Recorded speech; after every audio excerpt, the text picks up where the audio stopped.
covered. Fewer choices, longer drives. No state has been harder hit than us. And even after watching it impact New Hampshire, Congresswoman Ann Custer still supports it. Call Ann Custer. Tell her Obamacare isn't working for New Hampshire.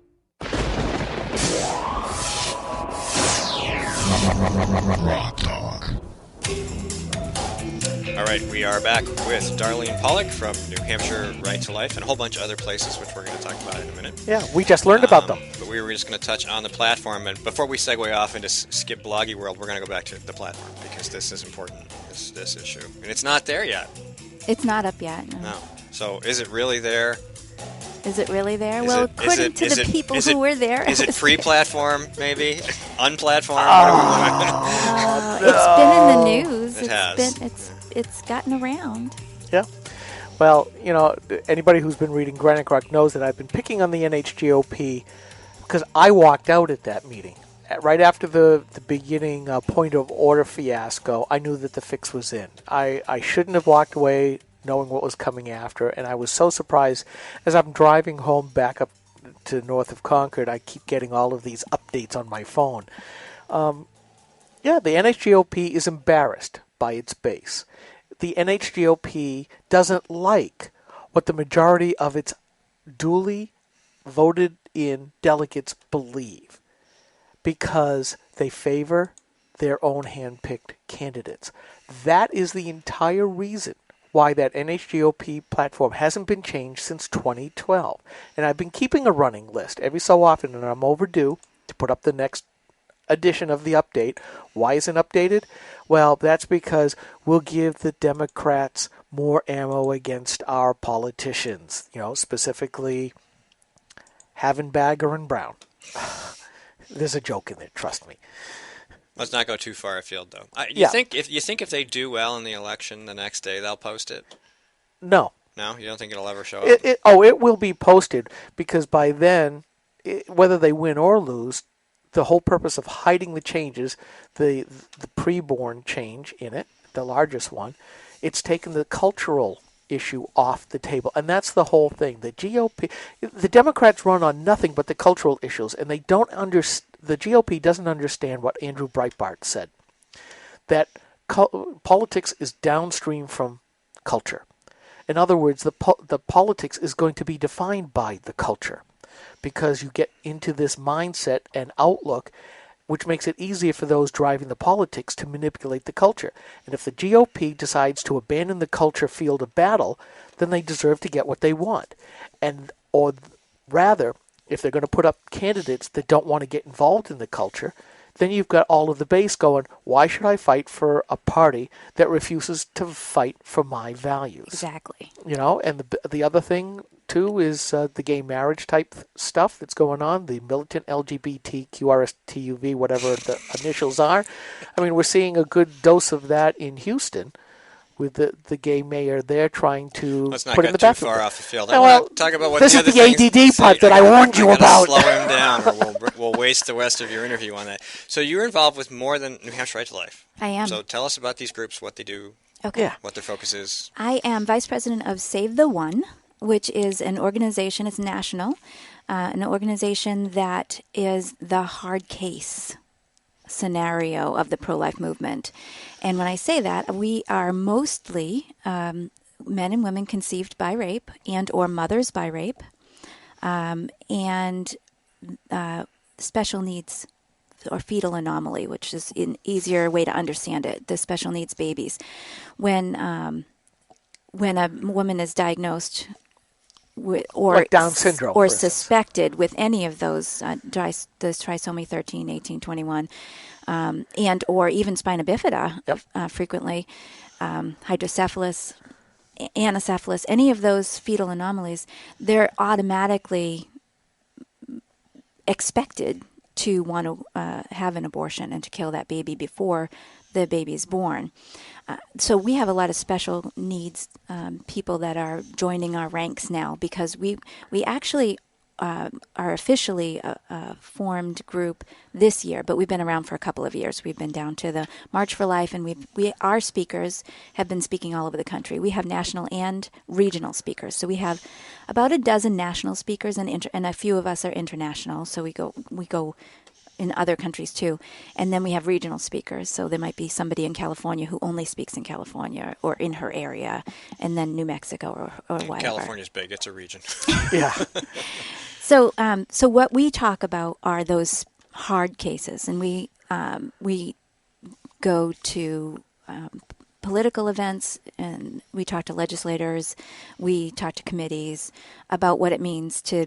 Let's say that somebody's trying to introduce a rape exception to a bill. For example, when the 20-week ban was to be voted on, somebody introduced, and I think it was Eric Cantor, introduced a rape and incest exception. We would talk to those legislators and say, this is unacceptable. This baby isn't biologically any different from another baby. There's no way for you to be able to tell which of these was conceived in a violent act versus wine and roses. They're the same baby. Biologically, physiologically. So why would you say that one is not worthy of being protected? Mm-hmm. And we talk about the confused compassion aspect of that, wherein this woman has been traumatized. She needs counseling. She needs help. She's going to have to get through this. But let's not compound her tragedy with another tragedy by forcing her, whether it's an actual force or a coercion by expectation that she'd want to have an abortion. Being in this movement or this organization, I should say, I've met loads of women who've had their babies from rape, and actually, technically, I qualify because it was statutory rape, and in that situation, so I was willing to risk my life for my baby, and I know that a lot of other women feel the same way, and it's just something that we go out and share with legislators and with pro-lifers. My understanding is that about 60% of pro-lifers actually have exceptions. And so what we do is we talk with them about what it really means and what the logic of it, because it just defies logic. If there's a baby, there's either a baby worth protecting or there isn't. And yeah, we need to protect women too.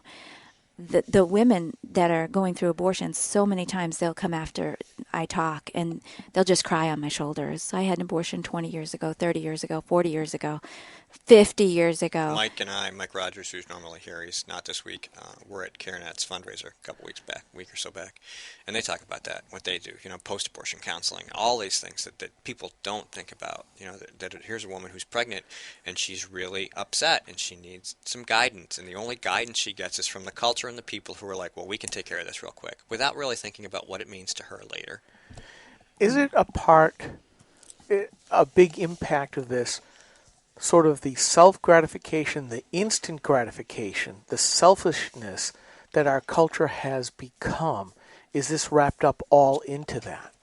I mean, we talked about the Casey Hickok, the Ebola lady up in Maine, and the funny headline was, the Ebola's Sandra Fluck.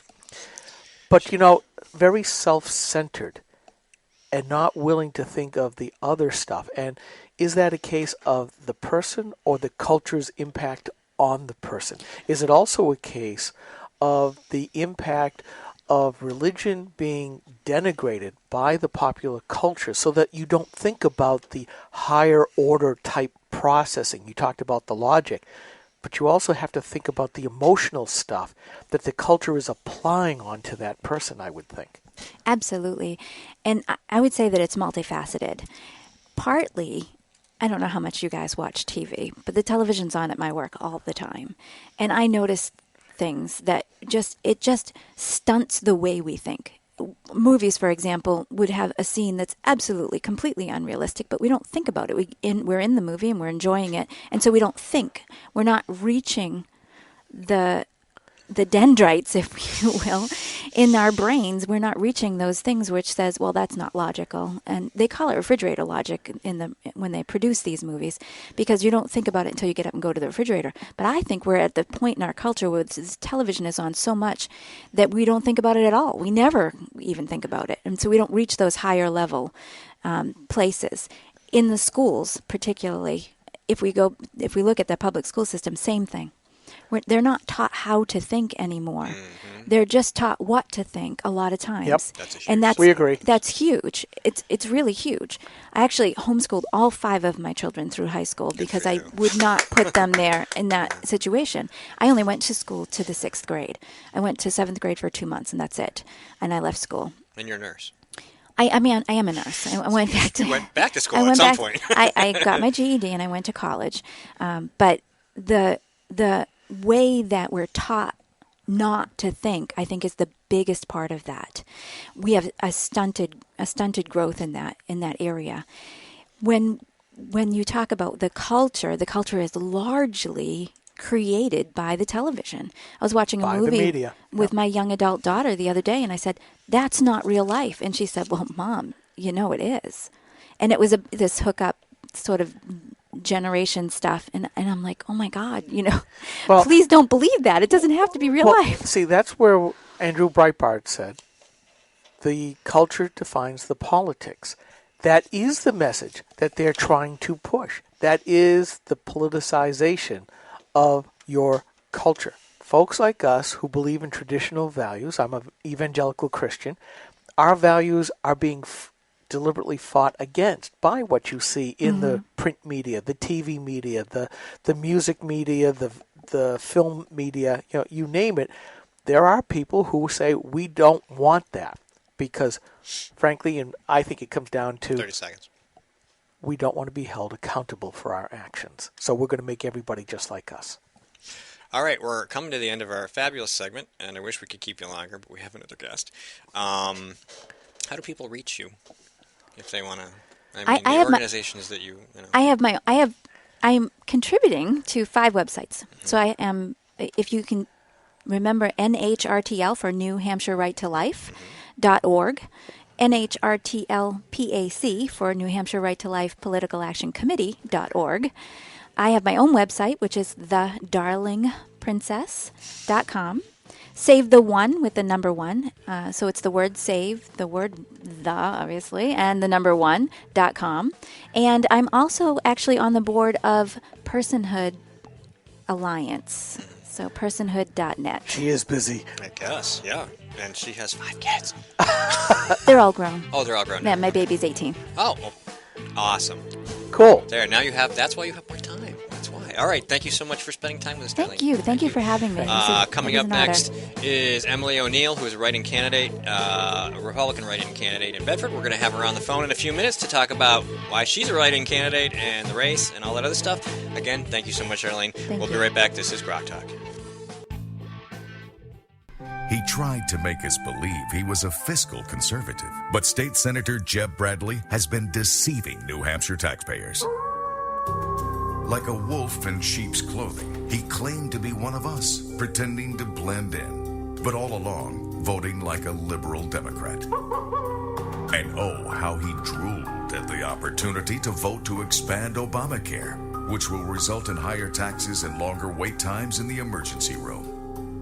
And now, Senator Bradley is leading the charge to try and pass a Senate bill to prevent us from criticizing his vote. Call Senator Bradley at 603-569-4208 and tell him that we're on to his wolf in sheep's clothing routine. Tell him to stop pretending to be a fiscal conservative and start voting like one. Paid for by Citizens for a Strong New Hampshire. Hi, this is Rich Gerard, host of Gerard at Large in the Morning, the Manchester area's only locally owned, locally operated, focused, and interested, riveting radio show, heard live every Monday through Friday from 6 to 9 on 90.7 FM WLMW New Hampshire Family Radio, and available 24/7 live or archived at gerardatlarge.com. Be sure to tune in. This is the Coalition of New Hampshire Taxpayers. We're located at 8 North Main in Concord, New Hampshire. This is a repository for all things conservative and municipal. So if you have a problem in your town, your school, your budget committee, the right to know law, and now at the top of our list is voter fraud. You have a tip for us, some information for us, you want to join or help us out, cnht.org.